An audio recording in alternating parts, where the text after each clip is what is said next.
আসসালামু আলাইকুম, hello guys, তো সবাই কেমন আছেন? আমাদের বাজেটের আগে দোকানদাররা সিন্ডিকেট করে শুরু করে দেয় যে কোনো পণ্যই, যেমন ধরেন আমরা স্মোক করি, টুকিটাকি স্মোক করি, বেনসনটা ছিল।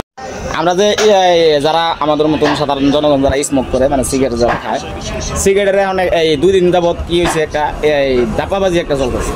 যেমন একটা সিগারেট, একটা বেনসন সিগারেটের দাম ছিল 17 টাকা, এটা রাতারাতি হয়ে গেছে 20 টাকা। গায়ের রেট ঠিকই আছে, প্যাকেট হইলো 300, গায়ের রেটে লেখা আছে 310 টাকা। সেটা এখনকে হেরা বানাই দিছে 360 টাকা, মানে 50 টাকা প্যাকেটে বাড়াইয়া দিছে। কোম্পানি তো বাড়াই দেয় নাই, কোম্পানি যদি বাড়াই দিত তাহলে প্যাকেটের মধ্যেও দামও মূল্য বাড়াই দিত। তাহলে দোকানদার এরকম করে কারণ কি? বাজেট বাড়ছে ঠিক আছে, একটা বাড়তি নিতে পারে, হয়তো প্যাকেটে কিছু টাকা বাড়ছে, প্যাকেটে 22 টাকা বাড়ছে আমরা জানি। আচ্ছা, প্যাকেটে যদি 22 টাকা বাড়ে থাকে তাহলে একটা সিগারেটে কি 4 টাকা করে দাম বাড়ছে? একটা সিগারেটে 4 টাকা না 3 টাকা করে দাম বাড়তে নিতেছে। 20 টাকা করে বেচলে 4 টাকা নিতেছে, মানে আগের থেকে আমরা 17 টাকা কিনতাম, তাহলে এখন 20 টাকা নিতে, তাহলে 3 টাকা করে বাড়তি নিতেছে। আচ্ছা, একটা প্যাকেটে বাড়ছে 22 টাকা, আর এরা সিগারেট প্রতি বাড়াই দিচ্ছে 3 টাকা। একটা সিগারেটের দাম বাড়ছে, তাহলে আনুমানিক কত হইব?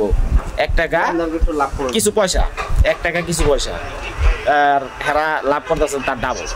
এটা আগে 17 টাকা বেশি ও লাভ করছে, এখন আবার দাম বাড়াই দিয়ে এখন আবার 3 টাকা করে ব্যবসা করতেছে ডাবল। যাই হোক, সরকারি প্রশাসনের কাছে আমার একটাই অভিযোগ, এই দ্রব্যমূল্যের বাজার ঠিক আছে বাড়বই, বাড়ুক, সরকারের বাজেটের মধ্যে যেটা আছে এটা তো বাড়বো, এটা আমরা দিতে রাজি আছি, আমরা সাধারণ জনগণ যারা আছি। কিন্তু এই যে দোকানদাররা যে কিছু কিছু এই যে দোকানদাররা সিন্ডিকেট করে, এটা কি করা ঠিক? একটা সিগারেটে যদি 3 টাকা করে বাড়তি দিয়ে কেমন লাগে? তাহলে হয়তো অনেকেই কইতে পারেন তাহলে খাইয়েন না ভাই, খাওয়া ক্ষতি, ওটা ঠিক আছে, কিন্তু যারা খায় এটা কয়জনে খায় না? যে কোনো দেশে যান, 8% মানুষ স্মোক করে, 8% মানুষ যদি স্মোক করে থাকে, 80% সরি 80% মানুষ স্মোক করে, তাহলে 80% মানুষ তো আর রাতারাতি সিগারেট বাদ দিতে পারবো না, বাদ দিতে পারবো। এটাও একটা যার একটা পেশা, মানে এটাও একটা খাদ্যের মধ্যেই পড়ে।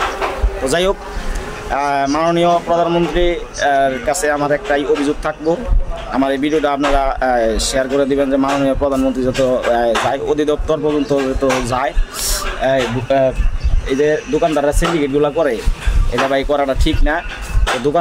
দোকানদার ভাই যারা আছেন, আপনারা বেশি টাকা দেয় সিগারেট কিনা বাদ দেন, তাহলে দেখবেন যে সিগারেটের দাম একলাই কমে গেছে। কিছু কিছু খুচরো ছোটো দোকানদার যারা আছে, এরা গাড়িতে বলে সিগারেট দেয় না, এর নাকি এরা বড় বড় দোকানদার কাছ থেকে সিগারেট কিনাই না, এরা একটু বেশি দামে কিনাই না, যদি 1 টাকা বেশি দিয়ে কিনে 4 টাকা এটা পাবলিকের কাছে আদায় করে। ভাই এটা করা ঠিক না, সবাই সচেতন হোক, আমরা সবাই বাংলাদেশের নাগরিক, আর একজন আরেকজনটা দেখবো, এটি হলো নাগরিকের কাজ।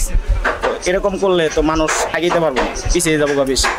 একটা সিগারেট যদি 20 টাকা দিয়ে কিনা খাওয়া লাগবে, তাহলে চাল কয়টা থেকে, তাহলে হিসেবে চাউলের কেজি 150 টাকা হওয়া উচিত, 200 টাকা হওয়া উচিত। যাই হোক, আমার কথা এই পর্যন্তই। সবাই ভালো থাকবেন, সুস্থ থাকবেন, আর এই ভিডিওটা অবশ্যই শেয়ার করে দিবেন। এই দুর্নীতিবাজদের বিরুদ্ধে এটা আমার আইনানুগ ব্যবস্থা নেওয়া হোক, এটা আমি চাই। আমার মতন আরও হাজারো জনগণ চায়। সবাইকে আমার কথা শেষ করছি। আসসালামু আলাইকুম।